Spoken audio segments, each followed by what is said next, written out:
dairy versus gluten. What do I even really mean by dairy versus gluten? Dairy versus gluten refers to many people go on a gluten-free diet and they keep dairy in the diet. So keeping dairy in the diet, is that good? Is that bad? Is that indifferent? It's one of the biggest questions that we get. So I wanted to talk a little bit tonight about how gluten-free can be effective, but going gluten and dairy-free can be even more effective, and some of the reasons as to why that is the case. So one of the reasons we see it be the case is that the protein casein.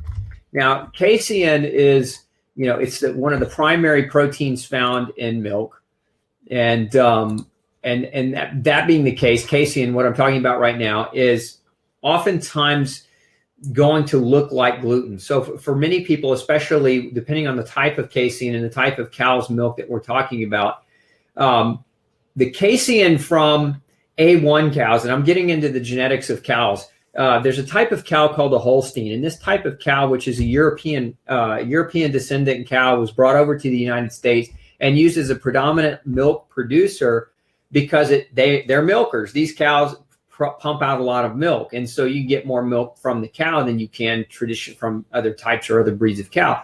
So, but the problem is that they're a genetically modified breed of cow, and they produce a type of casein called A1 casein. Now, that has to do with the gene pattern of the cow. Now, A1 casein looks a lot like gluten. So many people who are getting dairy and keeping dairy in their diet, but they're drinking dairy or getting dairy from an A1 producing cow, it's the casein, it's the protein in the dairy itself that can actually look like gluten to the body and create the same type of an immune response.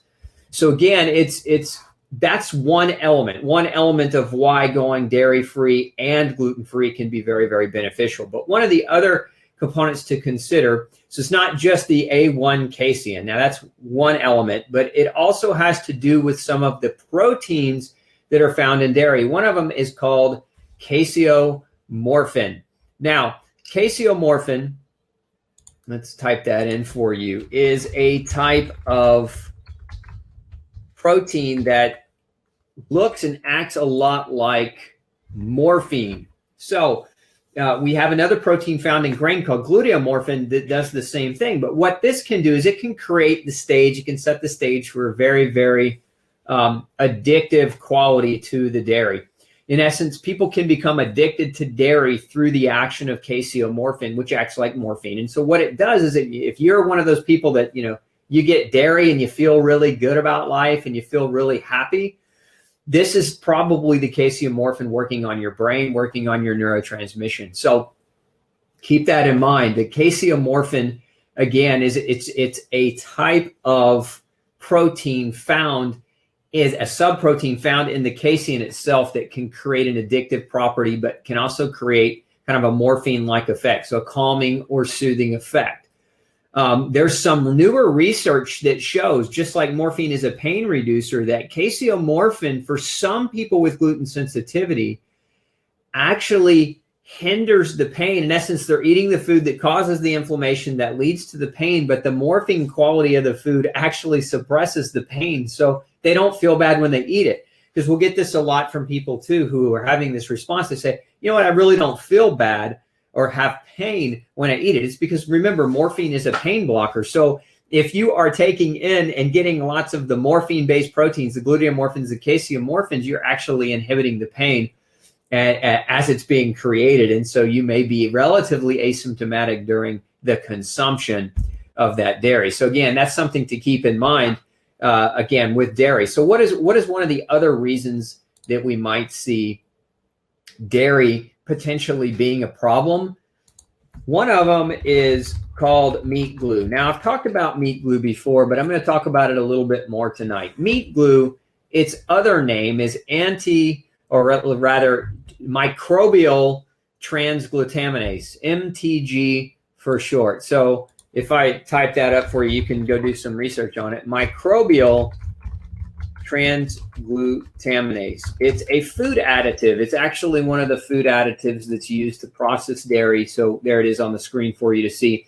Microbial transglutaminase is used as a thickening agent. It's used as a shelf life extender, and it's used in a lot of dairy products, including milks and butters and cheeses.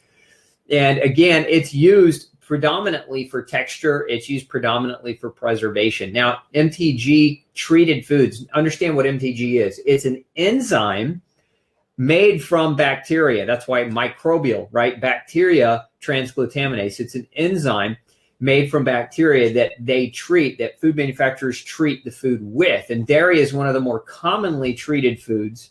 I'm going to pop up I'm going to put that side by side so that you can see it there. This diagram shows you some of the more commonly processed foods that are treated with microbial transglutaminase.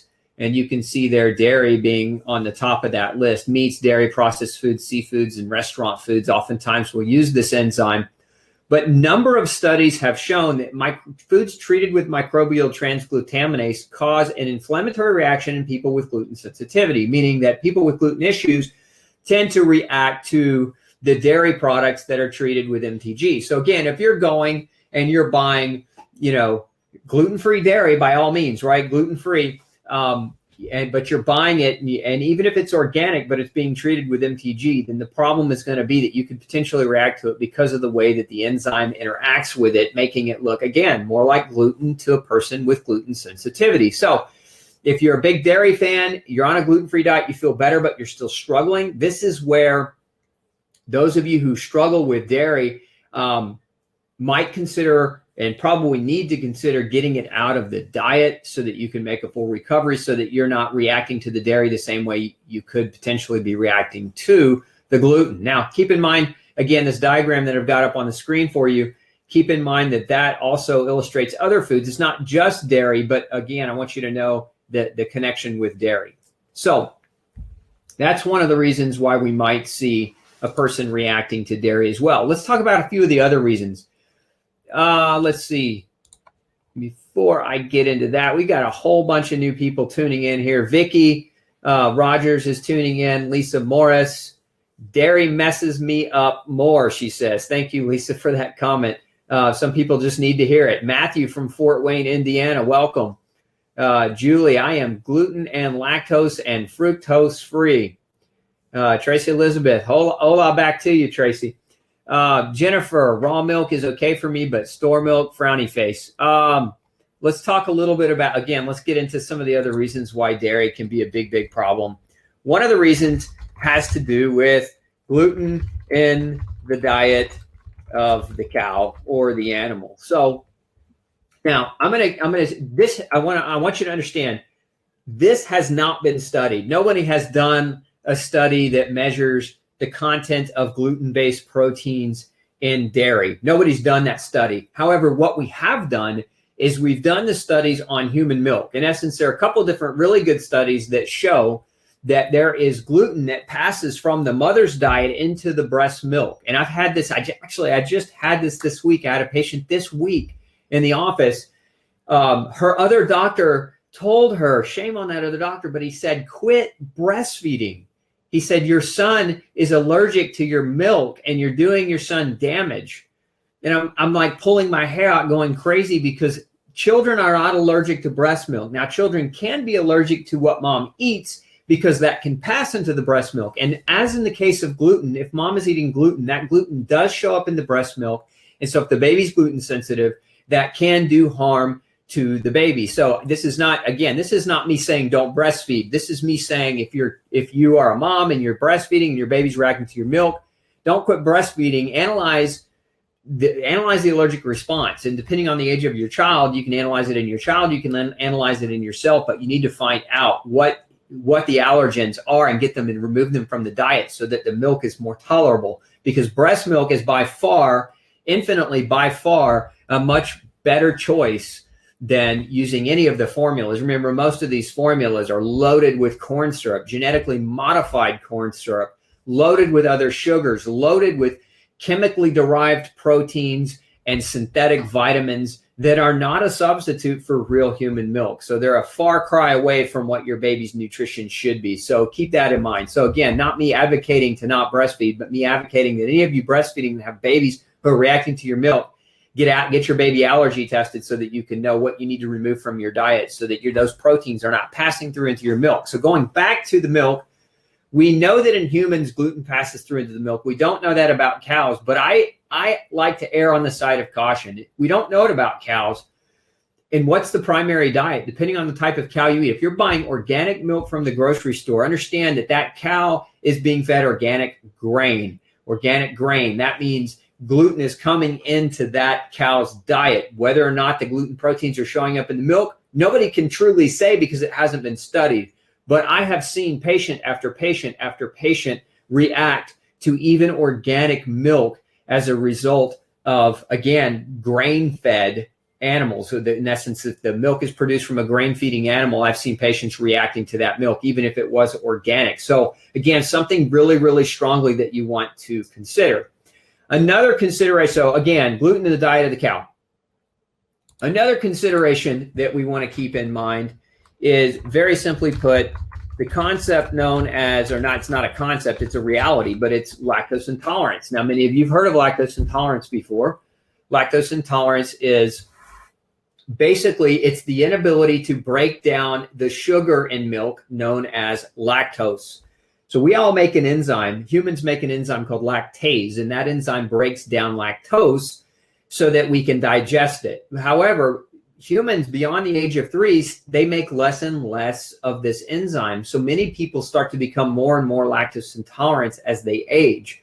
And this is actually a very, very common phenomenon. But if we're looking at somebody specifically with a gluten sensitivity issue, those people, okay, those people oftentimes have gut damage where the cells in the GI tract are damaged. And some of those cells have a brush border where enzymes are produced and enzymes are created. Some of these enzymes like lactase that help you break down dairy. So years of gluten-induced damage to the intestine can leave a person enzyme deficient, creating a lactose intolerance. So if you eat dairy and you get gassy and you get bloated and you have foul flatulence and you struggle with intermittent constipation and diarrhea, irritable bowel, this is probably along the lines of what's happening to you. Now, dairy is an equal opportunity destroyer for many people. In essence, you can be intolerant to the lactose, but you can also be allergic to the dairy, but you can also react to the casein in the dairy because it looks like gluten. And you can also react to the microbial transglutaminase being used to treat the dairy because it makes the dairy look like gluten.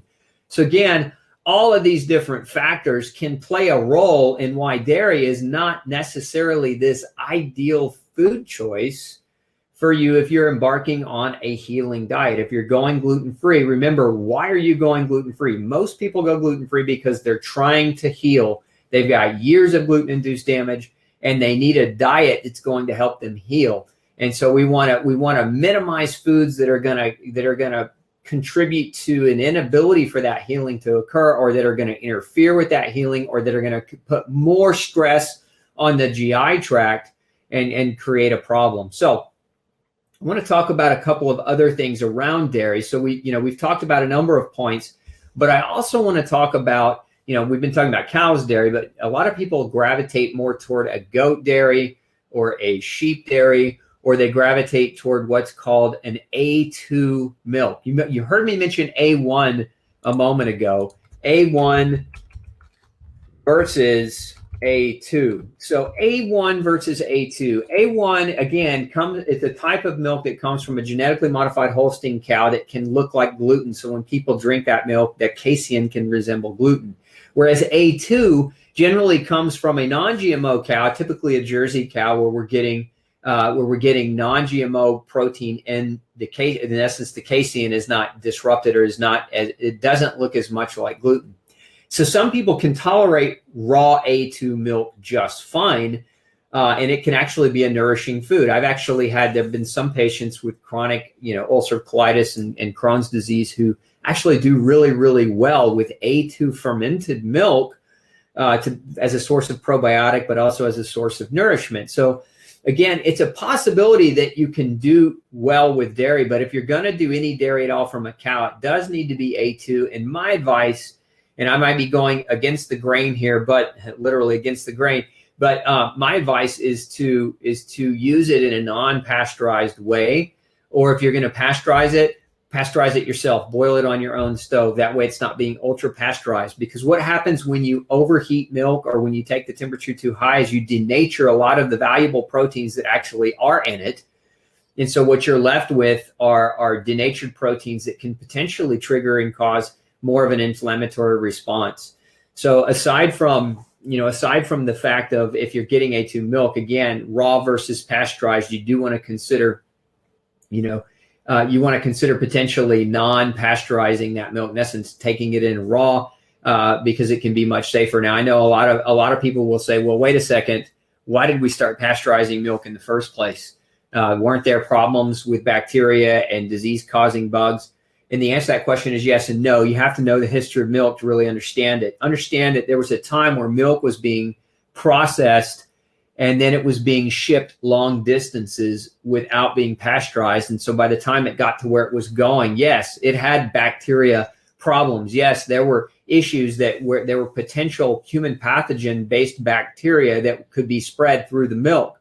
That's why in some states, raw milk is perfectly legal. It's just if you buy it, you have to buy it from the farm. It can't be transported from one location to another. You have to buy it from the farm directly, and in order to be within the confines of the law. That's the way it is here in Texas, and many other states have that same type of law. And that's why, because when you take away the transport, you take away the risk of the dairy getting old and sitting there and collecting bacteria and creating a problem. So again, if you have your own raw milk, so some of you are farmers, some of you may have your own cows at home, there's a potential possibility that you might tolerate that just fine. Then again, there's also the possibility that you might not, because aside from the fact of whether or not there's A1 milk, or whether or not it's ultra pasteurized, or whether or not there's microbial transglutaminase, or whether or not the cow ate grain, you still have the fundamental, which is a person can still be allergic to dairy. It's still possible to be allergic to dairy, even if that dairy is the best quality coming from the healthiest animals that are not genetically modified. So you have to keep all those things in mind. This is why, one of the reasons why in the no grain, no pain diet protocol, I keep dairy out for 6 months. No matter what kind of dairy it is, no matter where it comes from, I eliminate it for 6 months, because it's very, very hard to control all of those different variables unless you live on your own farm. And most people don't. Most people don't have acreage, and they're not milking their own cow every morning. And that cow is not a confirmed A2 only genetic Jersey cow. So again, unless you're living on your own farm, really, really homesteading it up, you've got to keep these things in mind, because you can get yourself in a lot of problem with dairy very, very easy, even though you might be thinking that you're buying the healthiest and best variety of dairy.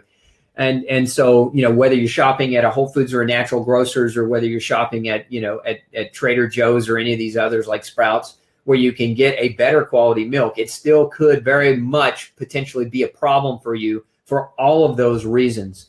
So I'm going to take just a second here to give you guys a little bit of time to chime in with any questions that you might have. Go ahead and get those typed in for me, because I want to make sure I get them all answered. Okay, let's see here. I wanted to also post a couple of things up for you in the notes section. So I'm going to post some things for you, a couple of articles. This first one is on how casein mimics gluten. And if you want to go read more about it, I always like to bring the science, just so you guys know. Look, I'm not here to make things up and convince you to do something just so that you have to limit your diet. I really care about you, and I want you to get better.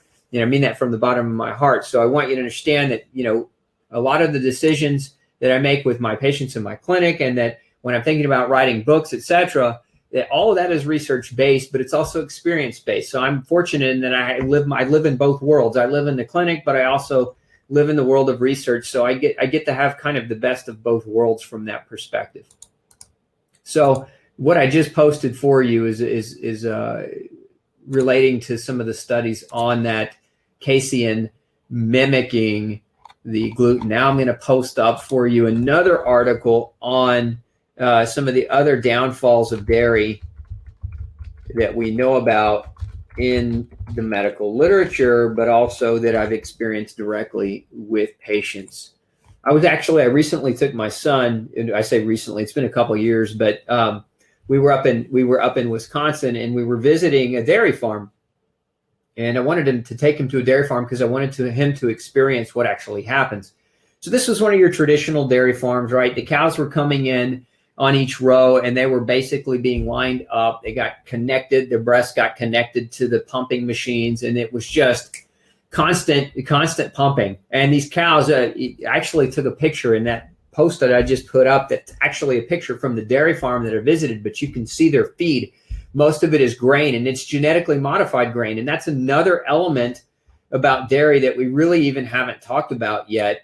It's the possibility that dairy is contaminated with glyphosate and other forms of pesticide. And keep in mind what glyphosate is. Glyphosate is an antimicrobial. It's designed to kill life. So, feeding cows grain that's contaminated with glyphosate, and having that glyphosate then pass through into the milk where we now get exposure to glyphosate. Glyphosate disrupts the microbiome.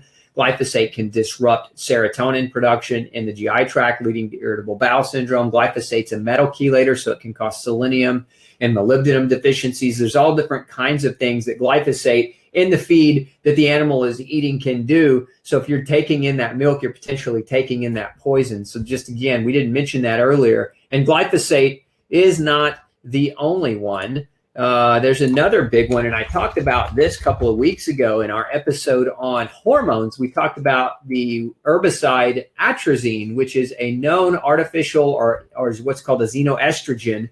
So it mimics estrogen, and it can create hormone disruption in people that get massive exposure to it. So this is just, again, another one of those ways we can get exposure to the pesticides is through the dairy where the cows are being fed GMO-based or pesticide-loaded grains. So keep those things in mind. Okay, let's see here. I wanted to show you, there was another one I wanted to post up for you on breast milk and gluten, because I feel like you should have that information at your fingertips. So I'm going to post that link up to you as well so that you have a copy. And if you want to read more about how gluten passes into breast milk, you'll have that and you can reference that. And if you've got doctors trying to get you off of your, get your child off of your breast milk, I can't believe that there's an actual doctor, a pediatric gastroenterologist saying that somebody's allergic to breast milk. It's quite ridiculous. In terms of that thought process that a baby could actually be allergic to mom's ultimate food. So I just posted that article up for you so you have a copy of that. If you want to read through that, you'll have it as well. And I'm going to post up, I did a really great, one more thing I want you to have, just more information is better. I'm going to post up an interview I did with a different pediatric gastroenterologist by the name of Dr. Rodney Ford. Many of you know Dr. Rodney Ford. He's one of the experts in gluten sensitivity. He's actually got a practice in New Zealand, been practicing a really long time. He's got a lot of books out. He's a great guy. And we actually did an interview a couple of years ago on dairy, on gluten and dairy. And you might also find that information quite helpful as you're trying to navigate this issue. So just posted that up into the feed for you as well. So, okay, let's go and get some of these questions answered.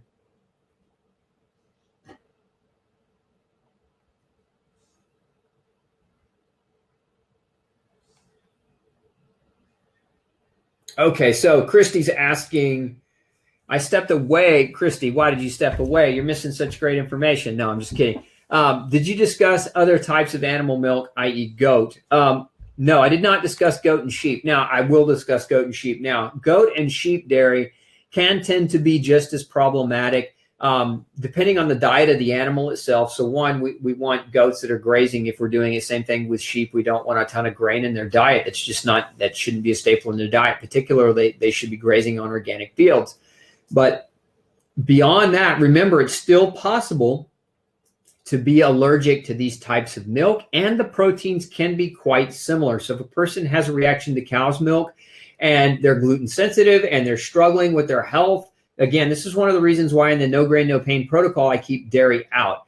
The dairy stays out initially for the first 6 months because the dairy proteins, even from sheep and goat, can look very similar to an already damaged gut. And they can also be very, very hard to digest to a damaged gut. And so they can be counterproductive in our ultimate goal, which is to get that gut healed and sealed so that that person can be much healthier. So hopefully that's helpful, Christy, in answering your question.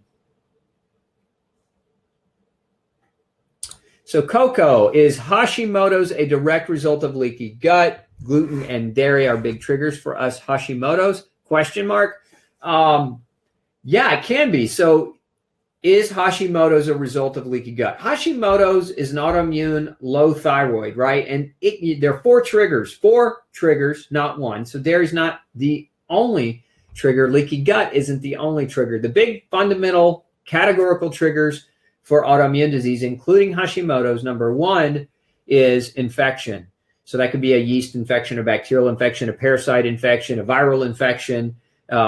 There are a variety of different types of microorganisms that can create an infection that can lead to an autoimmune process. Number two, we have food trigger reactions. So dairy can be one of those reactions. Gluten, certainly. Grains can be one of those trigger reactions. Nightshades can be one of those trigger reactions. Depends on the person. That's why it's so critical that a person who's trying to figure this out gets the appropriate type of testing and doesn't just spend months and months and potentially years and years guessing at which thing to remove from the diet. The third trigger is chemical exposure. Chemicals, meaning things in like pesticides, are a known trigger for autoimmune disease. Chemicals in plastics are known. There are studies that have been done that show that those can be triggers. Chemicals like microbial transglutaminase that's found in processed food, as I just talked about a moment ago, can be one of the triggers. So understanding what chemical reactions are occurring can be very, very important part of this. And then the fourth trigger, the fourth one is nutritional deficiencies, meaning if you have nutrient deficits, vitamin D deficiency, zinc deficiency, vitamin C, etc. We know for certain that vitamin D deficiency can trigger autoimmune disease. It's just one example. But again, understanding those four triggers, working with a doctor who knows how to accurately test for those different four triggers is the best thing that you can do to really, really get a definitive on where that Hashimoto's might be coming from. So, Catherine, I hope alternative milk is fine, such as coconut and almond for my berry smoothie every morning. Alternative yogurt is fine as well? Question mark? Exclamation point, question mark? Good question, Catherine. So alternative milks, here's your problem with alternative milks. It's not that they're all bad. It's very simply this. Alternative milks oftentimes contain the gums, the gum thickeners. And these gum thickeners can be a problem. We're going to add that up too. I'm going to show you that gum thickeners can be a problem. And that carrageenan gum is one of the big ones. So I wrote an article. Let's see if we can pull that up on toxic food gums. Gosh, this was probably 8 or 9 months ago. We put that out for you. Let's see. I'm going to pull that up and post that in. I just found it. And basically, if you read this article on toxic food gums, you'll understand which gums are less problematic versus which ones are not. But carrageenan is one of those. It's from a red seaweed. It, for a lot of people with an already existing gluten damaged gut, can create inflammation or increase the inflammation. So from that perspective, you got to watch out for the gum thickeners. Carrageenan gum, probably one of the worst. Xanthan gum, not a good one. It's typically corn derived, GMO corn derived to boot. So those are two that I would definitely want to avoid. So check your almond milk, check your coconut milk for those types of additives, and if they have them, find a different brand. But beyond that, those alternative milks can be okay. Where you get into trouble with too much almond milk is if you're using almonds and almond flour and almond milk. You get too many omega-6 fats in the diet, and an omega-6, omega-3 imbalance can create or can help to help to promote an inflammatory response, an exaggerated inflammatory response in the body. So you don't necessarily want to go super duper heavy almond all the time. That's not to say you can't have it. That's just simply to say don't, some people, they go crazy with the milk. So don't go crazy with the milk. You don't need all these milk substitutes to be healthy. Okay. I got to just show this comment. Ugh, goat milk nasty, Lisa. I agree with you, but taste is relative. So some people like it, some people hate it. I'm one in the nasty category myself, but again, I say it again. All milk is out for 6 months. All dairy, not almond milk or coconut milk, but all true dairy milk from animals is out for the first 6 months in the no grain, no pain protocol. All right, we've got Misty here tonight. Misty from the scleroderma community. Hi, Misty. Good to see you back again this week. Let's see, Kat. I have complete intolerance for casein and gluten and animal protein, sugar, and onions. Is it happens often? I'm going to assume you mean, is this common? Does this happen frequently? It depends on how you really came to understanding that. If what you mean by that is that when you eat those foods, you don't feel well, intolerance may be the right word and it may be the wrong word. Intolerances and allergies are unique to the individual, meaning no two people are alike. And so does it happen often? Yes, food reactions happen often, but that exact category or that exact combination may not be 100% across the board with everyone. I love this question. Wanda, is there lactose milk okay to drink? Now, I'm going to assume what you mean here, and I'm hoping I'm not putting words in your mouth. What I think you mean is the lactose-free milk okay to drink? Or there are some milks that are lactose-free or lactose minimized. In essence, they have an enzyme. Some of them have an enzyme, like lactate has an enzyme in it to help break down the lactose. But I don't recommend those. Those are chemically loaded, well, to say it politely, those are chemically loaded and manipulated products. And if you can't tolerate milk because you don't have the enzyme capacity to break it down, let's not sugarcoat it and try to tolerate it by adding another chemically derived enzyme. That's just a bad idea. And if your goal is really to be healthy, let's get serious about it. That's my advice, Wanda. Hopefully that's helpful for you. Okay, would I talk about Lyme sometime? Yeah, I will, but tonight, maybe we'll make a show about it. Those of you who really want me to talk about Lyme, just forward me an email at glutenology@gmail.com. The more requests that we get from you guys on particular show topics, the more I'll talk about those topics for you. So, yes, send me an email at glutenology@gmail.com.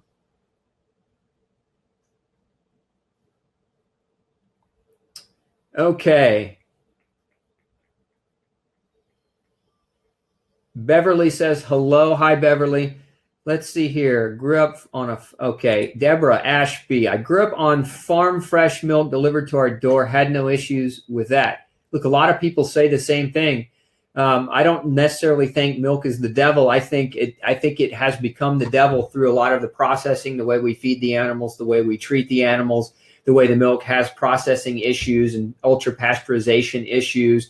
There are a lot of problems with the massive scaled production of food. And I think that's one of the biggest problems that we face.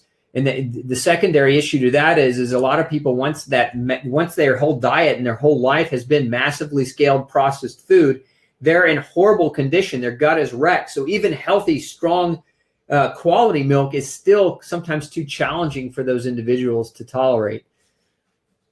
Let's see here. Christy, my son was colicky and had severe reflux as a newborn. I had to go gluten-free, dairy-free, and start drinking alkalized water to help him. Good. Thank you for chiming in on that.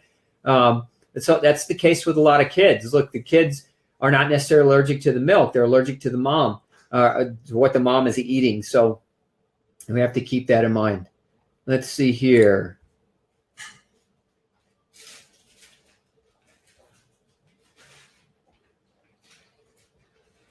Yeah, Lisa, I wish you the best with your infectious issue.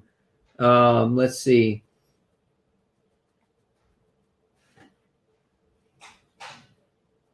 Okay, Lisa Camp is asking, what about soy? Can it cause intestinal distress in people who have gluten sensitivity? Yeah, you know what? It's interesting. Soy is one of the known foods. There's been a study. I see if I can pull that up for you. I did another one on that a number of years ago. Soy is one of the few foods that we know, based on research, can actually cause villous atrophy. Here it is. I just found it.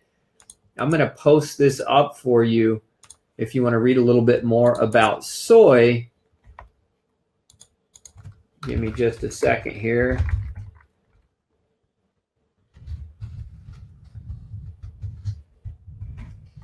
Okay, there you go, Lisa. Soy is a known cause of intestinal villous atrophy. And for many people, it can create a lot of problems. Now, some people would argue that it isn't the soy, that it's the glyphosate, or that it's the genetically modified versions of soy. Yes to both. Yes to all. But it's also soy is a legume. Remember, legumes are by design to be difficult to digest, because the legume is in effect, it's a seed, and its job is to protect its species and to propagate its species, not to be the food for predators. So it has defense mechanisms. Those defense mechanisms in soy are chemicals. They're lectins and other proteins that protect the soybean from being overeaten out of extinction. So soy, and any other legume for that matter, soy is just one in the family of legumes that can be a problem for many people with intestinal issues and a history of gluten sensitivity. Okay, Mikhail, any thoughts on flax milk? Look, I'm not a big fan of just pounding all of these processed milks. I think a lot of people are going into making the same mistake, which is they're looking for a milk. Can I get a milk somewhere? Please, can I get a milk substitute? And what ends up happening is they end up grabbing a flax milk or a cashew milk or almond milk or coconut milk or any of these other variety milks. And then when you start looking at the ingredients of some of these products, they're adding sugar, they're adding artificial flavors, or they're adding natural flavors that are corn derived, or they're adding other gums and other ingredients. And I think if as you get into that, you're going to run into problems ultimately with all these different milk-based products. If you really want flax, make your own flax milk at home. Don't buy the stuff that's processed. Anytime you're buying the stuff that's processed, you run that risk of it potentially being an issue. Now, flax can be extremely hard to digest, and there's some proteins in it that can pose some problems for a number of people's GI tracts. So again, it's not one of those things I recommend people go out and use in mass, especially when they're first discovering the gluten-free diet and trying to get healthy.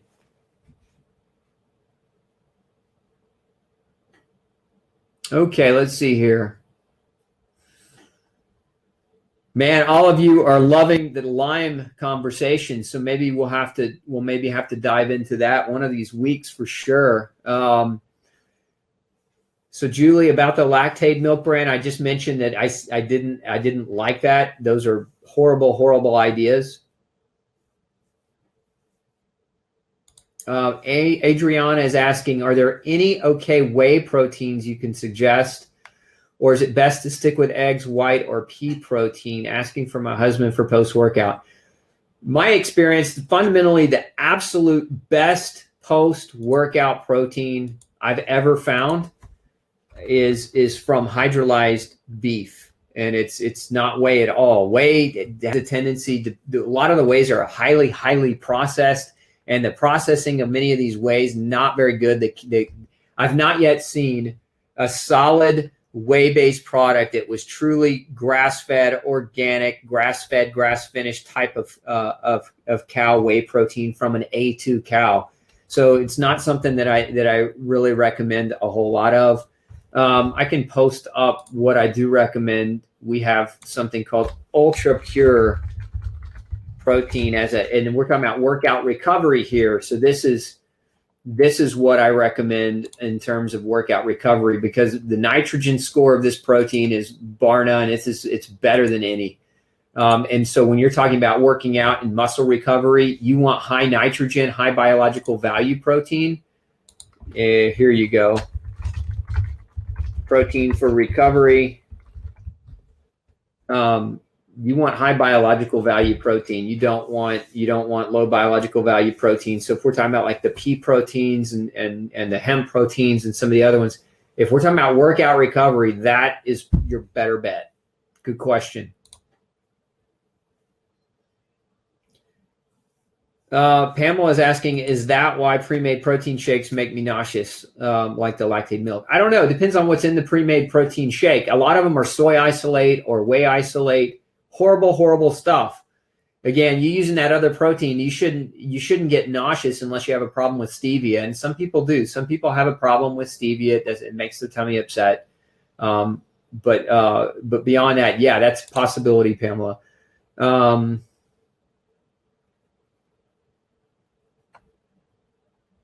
Let's see here.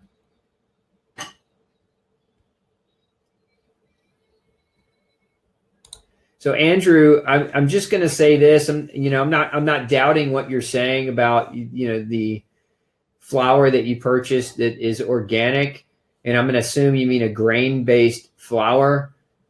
Again, there are a number of reasons why you might not have an exact, immediate, acute response.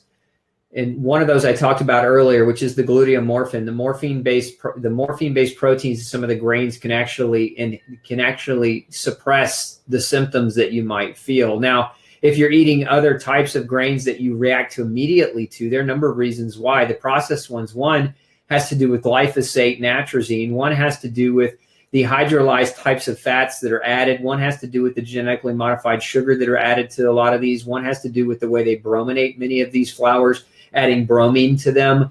Bromine is a halide, and what it can do is it can compete with the thyroid. It can compete with iodine uptake into your thyroid. So there are a number of reasons why that's the case. I would say if you're truly gluten sensitive, and the only way you can really know that is through genetic testing. So if you're truly gluten sensitive, Andrew, you need to keep the grain out, period, whether you feel good or whether you don't, because the average person doesn't get a diagnosis until they've had decades and decades of damage, and the damage has become so great that they now manifest massive symptoms in the form of disease. So again, if you're truly gluten sensitive, genetic testing is the way you would identify that.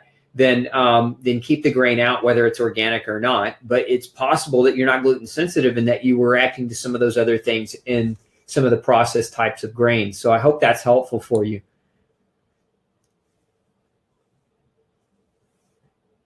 Got a question. What is MTHFR? That stands for methyl tetrahydrofolate reductase. It's a gene we all have, and it's a gene that's responsible for helping to methylate or add a methyl group to the B vitamin folate. So it helps to methylate the B vitamin, vitamin B9 folate, and that's very, very important for the replication of new DNA, new RNA, fats, and proteins and lipids. So it's critical in the healing process.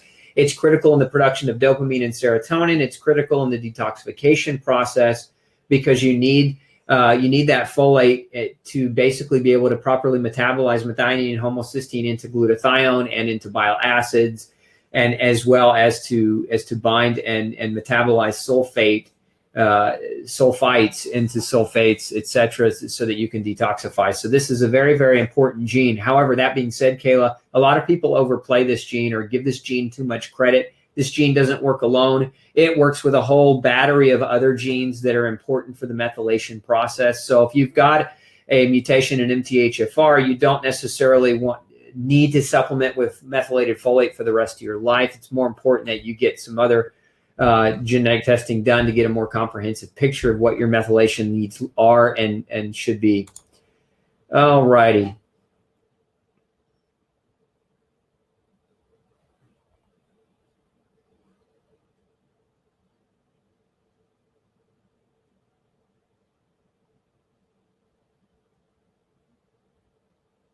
Cindy's asking about a bioactive whey protein. Again, I do not recommend whey protein if you're trying to heal and get better. I see too many people struggling with that. So not something I recommend. Sonia's asking if teff flour would be considered a grain. The answer is yes. Don't recommend teff flour in the diet either. I did an article, gosh, a few months ago on grain-free flours. So those of you, if you're, Christmas is right around the corner, the holidays are right around the corner. Many of you are looking for, how can you bake? How can you kind of emulate some of the things? And so I'm going to put the link up here for you. Grain-free flour options. And I'm going to post that in the feed so that you have that. And look, it's an article that might be very helpful as you're trying to navigate this holiday season and figure out what you can make. Let's see. Where can we find the protocol if we get gluten? That's Lou's question. I've got a beautiful protocol for this. Matter of fact, I spent a whole episode on that protocol a couple of weeks ago. Lou, you got to subscribe. That's how you get access to our archives. So go to glutenfreesociety.org, glutenfreesociety.org, and sign up for our newsletter there. You'll get access to the full archive of all of the Dr. Osborne shows, including that protocol on what to do when you get gluten. So make sure, and those of you who aren't subscribed to our newsletter, you're missing out big time on a lot of wonderful value for free. It's a great newsletter with a lot of great tips and things that you can do. So make sure you get signed up if you're not already. Let's see.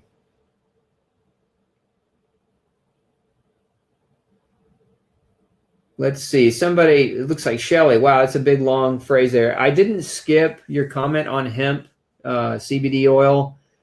I didn't skip it. What I don't want, there are a lot of people that are, look, understand that the cannabis industry is completely unregulated right now as far as the oils are concerned. And a lot of them are making claims that they're THC free, and they're not. And that's the problem, is I don't want people out there buying cheap CBD oils that have THC and now they're doped up out of their mind. So I'm very, very meticulous when addressing this topic and talking about this topic. Can the cannabinoids, can they reduce pain? Yes. Are they anti-inflammatory? Yes. But Shelley, potentially the much bigger question at hand here is, if there's pain, if there's an existing inflammation, if there's an existing autoimmune disease, taking an oil doesn't solve the disease. And that's what I really want you to understand. The oil is, and let me move this, the oil is like a medicine. So you're basically using something natural as a medicine to mask the symptoms of disease without treating the underlying reason that the disease exists. That's a huge mistake. Now, that's not to be said that an oil like that couldn't be used for temporary pain reduction as you made other diet and lifestyle changes that were conducive to the eradication of the autoimmune process itself. But if you really want to overcome the disease, quit medicating it and really dive in and look for what those 4 primary triggers are. I really strongly encourage you to look for that. And again, I'm not trying to say that cannabis can't be helpful, Shelley. I just want you to understand that it's better to look for the origin of the problems or of the problem. And scleroderma is an autoimmune disease and does have an origin. And the origin is not a cannabis oil deficiency. The origin has to do with those 4 fundamentals I talked about just a moment ago. And if you don't have a copy of No Grain, No Pain, I just strongly encourage you to read it, because literally that book has the power to change or save your life. So, don't look for the answer even in a supplement. Like, I know there are a lot of great supplements out there. The answer, though, the ultimate answer is not in how many supplements can you take. The ultimate answer is how can you be empowered to identify the underlying reason the disease exists, make those changes, and you can use supplements along the way for support, but the end goal should be to be off of them and eat real food and breathe clean air, drink clean water, sleep, rest, sunshine, exercise. Those are the fundamentals of health. And so you have to have those in place.